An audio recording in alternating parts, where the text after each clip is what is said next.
বললি মুড়ি দিয়ে আলুর তরকারি খাবো, ঘরে মুড়ি দিই। মুড়ির কৌটোগুলো তো মুড়ি শুদ্ধ সব ইঁদুরে কেটে নষ্ট করে দিচ্ছে, সব ফেলে দিতে হয়েছে।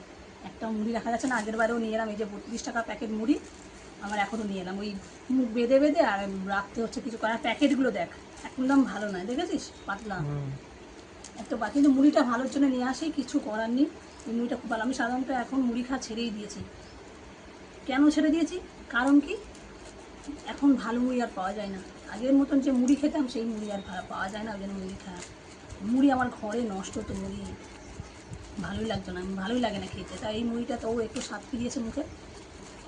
তো যাই হোক, ওই জন্যে আবার গেছিলাম দোকানে মুড়ি আনতে। তরকারি আমার রেডি, এখানে এই যে আলুর তরকারি, আর এখানে যে মুড়ি নিয়ে আসছি, ফার্স্টে তোড় দেবো।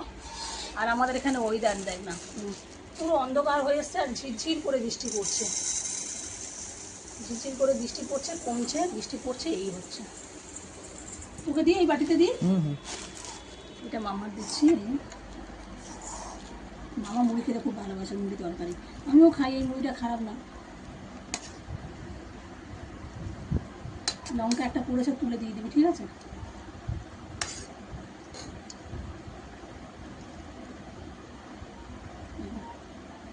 বাটি আলু চচ্চড়ি আর মুড়ি সাথে আমাদের তো মুড়ি। আমার একটু থালা এনে দিবি রে, এই থালাটা একদম ছোটো হয়ে যাচ্ছে, মুড়ি খাওয়ার জন্য উপযুক্ত না। একটা থালা এনে দে তো।